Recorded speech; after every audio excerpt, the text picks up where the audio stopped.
No matter how great we may be at our own professions, when it comes to seeing the doctor, we're often vulnerable and must take the doc's word for it. Sometimes this backfires. Well, now a local doctors group is improving the way it responds to patients' needs by launching a new program that tracks their recovery.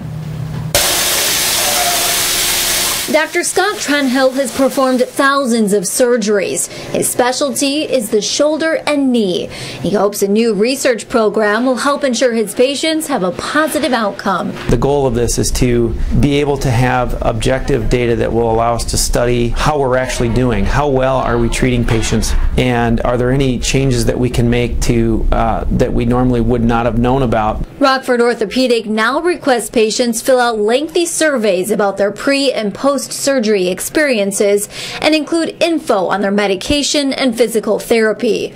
This generates a standardized score to be tracked and compared anonymously to other patients in a similar condition. That data is what we're looking to share with other like practices so that we can come up with some very unique and powerful academic conclusions that maybe even a lot of major universities wouldn't be able to have.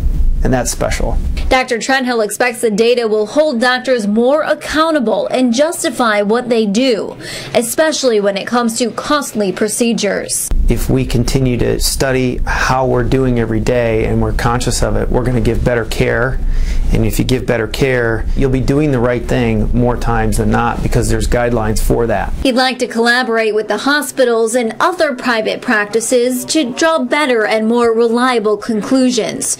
It's a process he expects will be required nationally, so he figured why not get ahead. I talked to spokespeople with all three of Rockford's hospitals. They tell me they'd be interested in exploring a collaboration with Rockford Orthopedic on its outcomes research. Some are already doing similar tracking.